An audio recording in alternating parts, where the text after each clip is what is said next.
제클린이 자기가 장기훈의 아이를 임신했다는 충격적인 폭로를 해버렸습니다. 하지만 제클린의 폭로는 예상치 못한 비극으로 이어진다는 소식이 전해졌는데요. 이번 영상 끝까지 봐주시면 제클린이 맞게 될 충격적인 비극을 확인하실 수 있으실 거예요. 장기훈은 서희재를 차지하기 위해서 제클린을 정신병원에 감금해버리려고 했습니다. 하지만 나승필의 방해로 제클린을 놓쳐버리고 말았는데요. 제클린을 정신병원에 가둬놓고 제클린의 투자금을 가로채려고 했던 건데 나승필이 모든 것을 망쳐버렸습니다. 장기훈은 버럭 화를 냈지만 거기서 또다시 새로운 방법을 찾아내고 말았는데요. 장기훈은 제클린과 나승필이 서로 불륜을 저질렀다는 스캔들을 내버렸습니다. 스캔들이 나기도 전에 병원에 있던 제클린은 자기가 임신했다는 사실을 알게 됐는데요. 갑자기 쓰러진 이유가 임신 초기인데 너무 많은 스트레스를 받아서 그랬다는 것을 알게 됐습니다. 자초지종을 알지 못하는 의사는 몸조심을 하라는 말만 하고 병실을 나가버렸는데요. 나승필은 제클린에게 새로운 생명이 생겼으니 몸을 잘 추스르라는 이야기를 했습니다.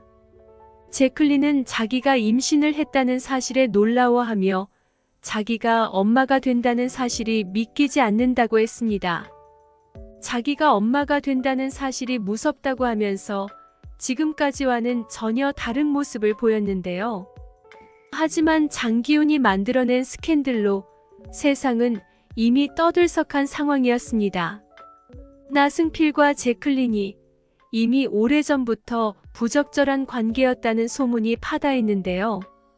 장기훈은 나승필과 제클린을 불륜관계로 몰아서 자기가 제클린과 이혼을 하려고 하는 것이 제클린의 불륜 때문인 것으로 몰아가려고 했습니다. 하지만 제클린에게는 비장의 한 수가 있었죠. 그건 바로 자기가 장기훈의 아이를 임신했다는 사실이었는데요. 제클린은 우아한 제국 사무실을 차지하고 앉아서 장기훈과 서희재가 돌아오기만 기다리고 있었습니다. 사무실로 들어온 장기훈은 제클린을 발견하고 비웃음을 흘렸는데요. 장기훈은 제클린이 헛소리를 짓거릴 수도 있는 상황을 방지하기 위해 회장실에 가서 이야기를 하자고 했지만 제클린은 자기 카드를 모두 앞에서 공개하고 싶어 했습니다. 기쁜 소식이 있어서 모두에게 알려주고 싶다고 했는데요. 그렇게 모든 직원들이 보고 있는 앞에서 자기가 장기훈의 아이를 임신했다는 것을 폭로해버렸습니다.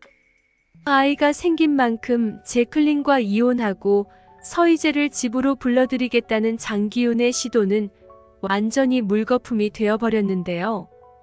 이어지는 예고편에서 장기훈은 제클린에게 돈가방을 내밀면서 아이를 지우라는 제안을 했던 모양입니다. 하지만 제클린은 아이를 지울 생각이 없었는데요.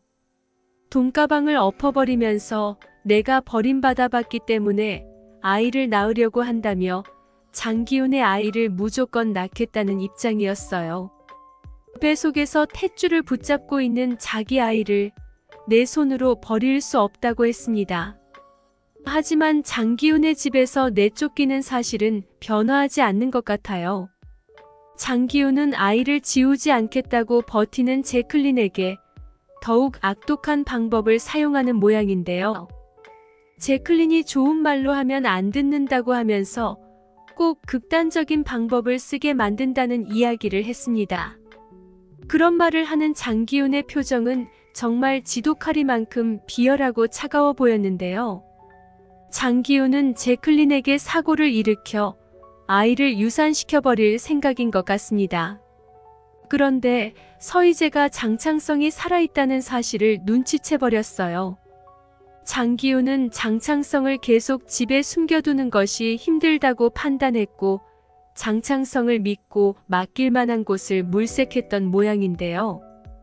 그 과정에서 서희재가 장창성이 죽지 않고 살아있다는 것을 알아차려 버렸네요. 서희재가 신주경으로 살 수 없었던 건 장창성을 죽였다는 누명을 썼기 때문이었잖아요. 장창성이 살아있다는 사실을 알게 된 서희재가 과거에 썼던 누명을 벗을 수 있는 기회가 올 것 같습니다. 이 이야기는 개인적인 상상력을 기반으로 쓴 것이기 때문에 앞으로 밝혀질 진짜 내용과는 다를 수 있다는 점 미리 양해 부탁드릴게요. 이번 영상 재미있으셨으면 구독과 좋아요 부탁드립니다. 구독은 저에게 큰 응원이 됩니다. 오늘도 시청해주셔서 감사합니다.